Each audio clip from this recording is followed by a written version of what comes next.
Dr. Reese here. Today we're going to be making steaks out of and breaking down a full strip loin primal. Let's get into it.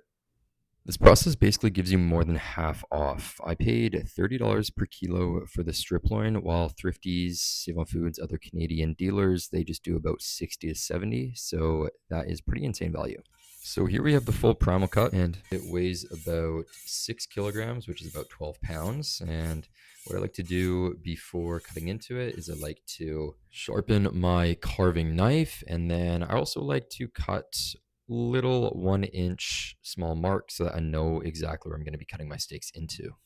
And yeah, I like to generally just do about 1 inch thick because that gives me a nice steak in the morning or the evening that I can pair with some eggs or whatever else I want. As you can see here, they do yield some pretty damn good marbling, so this was a really good cut.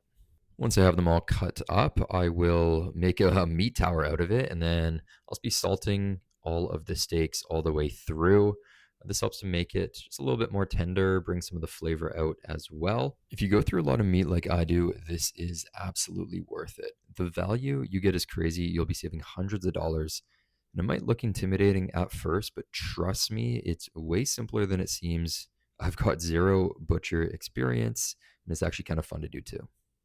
And for this, I just like to use a nice fine salt so that it can sink in pretty well to the meat.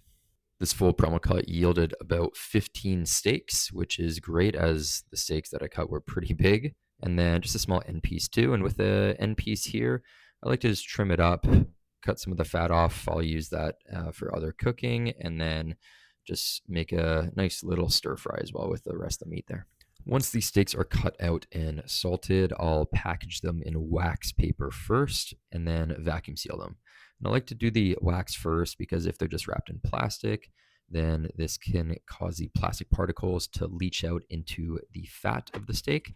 So this just keeps them protected. All that's left now is to cook these bad boys up, give them a nice seared fat cap, build a good crust, and bring them to that nice, perfect rare to medium rare. And they're good to go.